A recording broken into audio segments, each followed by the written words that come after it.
Hi everybody, this is Gary Dean and this is our nightly video report for Thursday, September 29th, 2016. So the market kind of looked like it was going to do nothing today. It was just kind of jockeying back and forth, and then we got the news of the of Deutsche Bank that's running into some troubles right now. And the other morning, I'm not sure which one it was, I just said, there was divergences on the 15-minute chart, and that, what the expectations would be was going to be that we were going to have a bounce, and we did get that yesterday. But I also put in there, I said there's a number of things that are out there that can just turn the tape bare ugly, and it's Deutsche Bank is one of them. I think the elections are another.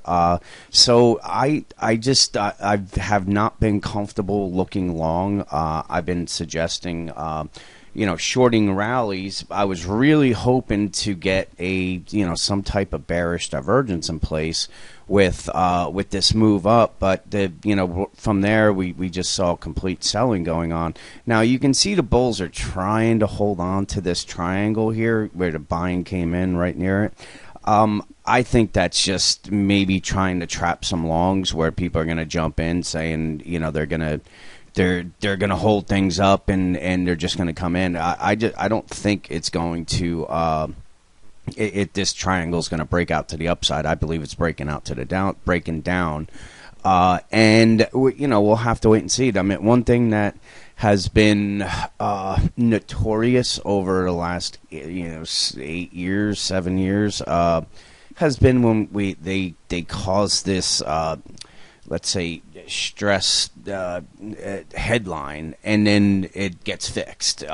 We've seen it plenty of times going through the different countries that needed a bailout, and the ECB would say no, and then the final hours they would all of a sudden give them the bailout, and the market would go crazy to the upside.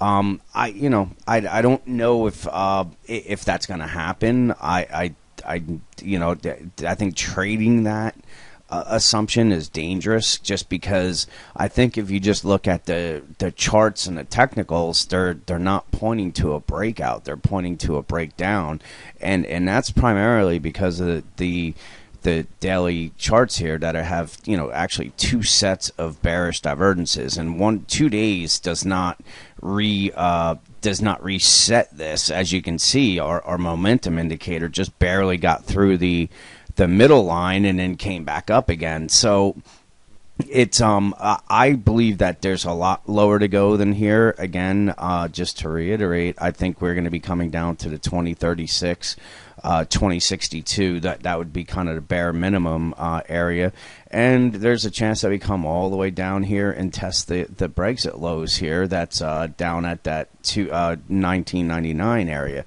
So I'm sticking with, I believe there's more points to the downside. The bears need to push it through this support zone right here that's going anywhere from the 2134 say down to the 2116. If they break that, that's when you get some panic selling down to the 2063, or they just come down and close this gap at the 2035. Now if we start breaking through any of that, then all bets are off, because then we would be looking at you take a look at that weekly chart that I've been showing, and we have the 5 waves up. So it would actually make sense if we had some larger wave 2 down, and that would normally, the wave 2s would come anywhere to the 1600, 1427, 1247, and it could even go down as low as 990 and still be a bullish wave 2, meaning we went down, and then what's going to follow is going to be a wave 3 to the upside. So that's just a big picture, and I'm not really concerned with the big picture. I'm just saying if we start breaking through, come on, hang on one second, I'm kind of stuck here. Hang on, I'm going to pause. Okay, my charts are stuck. But anyway, what I'm saying, the reason why I'm showing you that, the weekly chart is if we start taking out these lows and stuff like that, that's when you're able to kind of look into that bigger picture thing and believe that, there's going to be a much, much deeper decline than what I think anybody was anticipating. So let's move to a 60-minute chart. You can see we're still not even below the midline on momentum. We don't have any bearish divergences or bullish divergences, so it's really just trading within this triangle. I think if it breaks through this, the 2140 down to this support area right here, where we're going to get a quick move down to the 2121, and if the bears can push it through this support level, that's when I believe we start seeing a closing of the gap of some of these moves down here. So 60-minute really isn't telling us a whole lot because it's neutral. We have no bullish or bearish divergences. On a 15-minute chart, you can see the littlest of bearish divergence where we made the high right here on momentum, and then we came up and made a tiny bit of a higher high, and it was moving down, but it was right in the resistance area. And remember, that's why I sent out the report yesterday, where I sent it out early because it could have been actionable for some people that were a little bit aggressive and wanted to short at the resistance instead of waiting for any kind of really clear sell signal. If you did, then you made out like a bandit because because you're up a ton of points.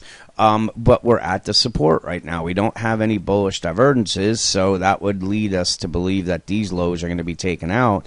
And if they take them out, this is going to be the this would be the third time down here.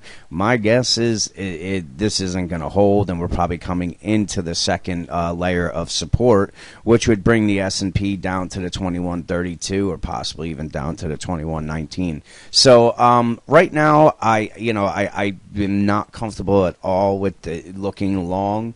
I do believe there's a lot more points to the downside than there is the upside.